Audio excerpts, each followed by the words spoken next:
नमस्कार दोस्तों।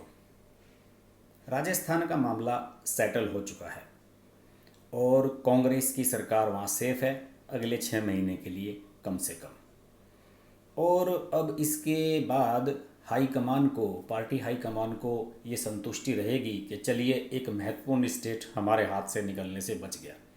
इससे पहले कर्नाटक निकल गया, मध्य प्रदेश जैसा स्टेट निकल गया और राजस्थान में भी हालत ख़राब हो गई थी। लेकिन हाईकमान के पास संतुष्ट होकर बैठने का समय है नहीं। कांग्रेस हाईकमान के लिए चिंताएं बढ़ रही हैं। अभी 3 स्टेट ऐसे हैं जहां पर कांग्रेस बहुत मुश्किल में है और कठिन समय से गुजर रही है। ये स्टेट हैं महाराष्ट्र, झारखंड और पंजाब। पंजाब पर मैंने एक वीडियो अलग से भी बनाया है।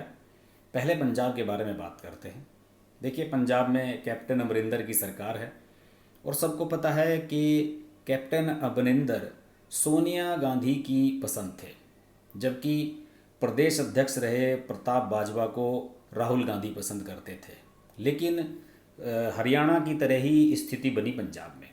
जब विधानसभा चुनाव आए तो कैप्टन अमरिंदर ने सोनिया गांधी से कहा कि देखिए, अगर आपको यहाँ जीतना है, क्योंकि 10 साल से अकाली और बीजेपी की सरकार थी, अगर आपको यहाँ पर जीतना है तो मुझे फटाफट हरी झंडी दीजिए और मैं आपको यहाँ स्टेट जीत कर दिखाता हूँ। तो सोनिया गांधी ने कमान सौंप दी थी कैप्टन अमरिंदर के हाथ में और कैप्टन अमरिंदर सरकार बनाने में सफल रहे थे।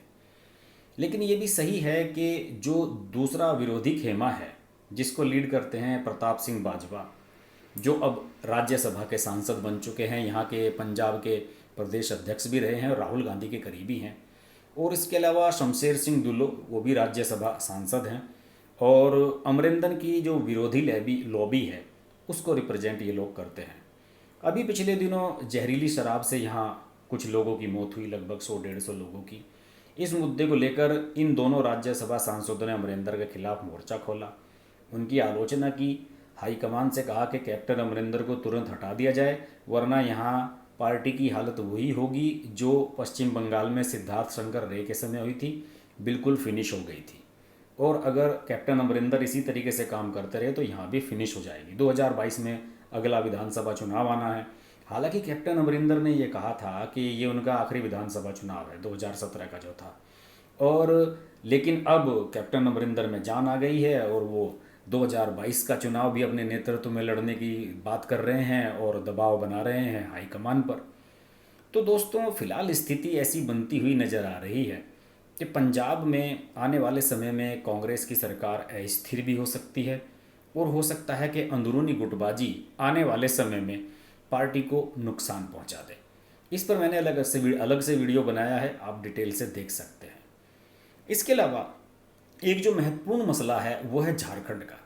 आपको पता ही होगा कि अभी झारखंड में जब हाल ही में चुनाव हुए थे इसी साल, तो वहाँ पर बीजेपी की सरकार बाहर गई थी और रघुवर दास की जो सरकार थी वो हार गई थी बीजेपी की, और यहाँ पर झारखंड मुक्ति मोर्चा और कांग्रेस की सरकार बनी थी।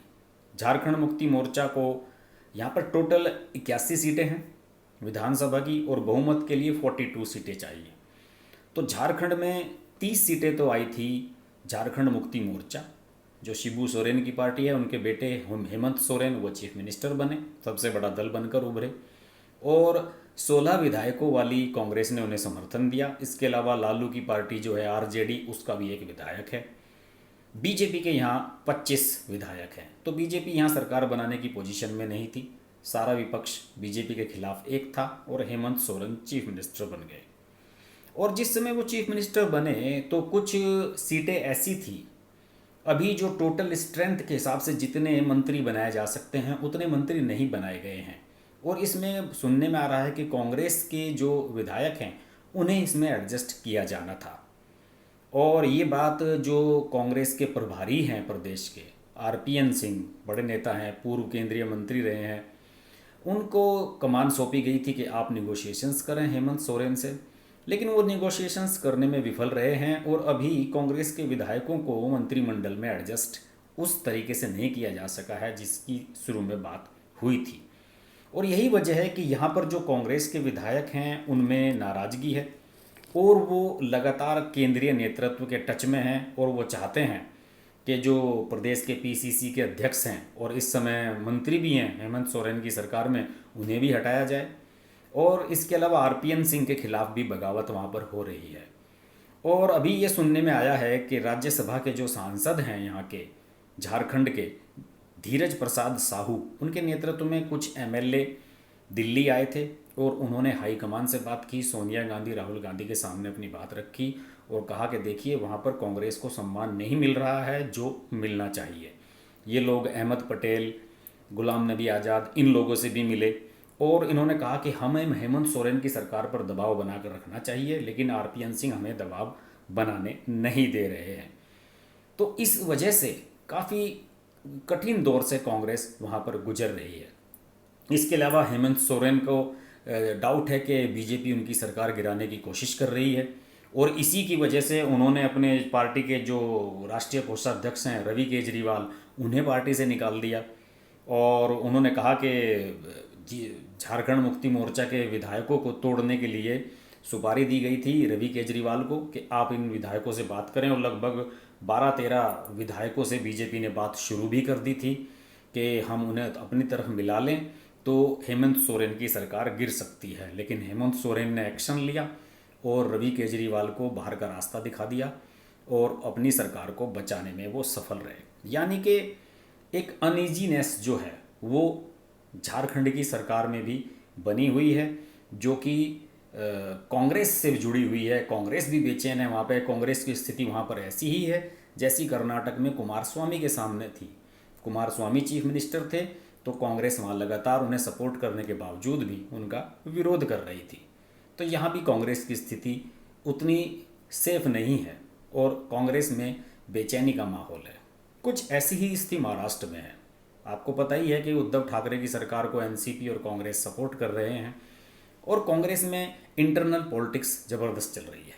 कांग्रेस पूरे महाराष्ट्र की बात अगर छोड़ दें तो जो मुंबई रीजनल कांग्रेस है, जिसे एमआरसी कहा जाता है, इसमें भी बड़ी बेचैनी चल रही है। आपको पता ही होगा कि इसमें जो है 80 साल के एकनाथ गायकवाड़ को कार्यवाहक अध्यक्ष बनाया गया है। इससे पहले राहुल गांधी ने संजय निरुपम को अध्यक्ष बनाया, फिर मिलिंद देवड़ा को बनाया, लेकिन ये लोग हैंडल नहीं कर पाए चीज़ों को और जो गुटबाजी थी वो तेज़ी से बढ़ती चली गई। और यही वजह है कि अब वहाँ पर वयोवृद्ध एकनाथ गायकवाड़ कार्यवाहक अध्यक्ष के रूप में काम कर रहे हैं मुंबई कांग्रेस के, और गुटबाजी चरम पर है।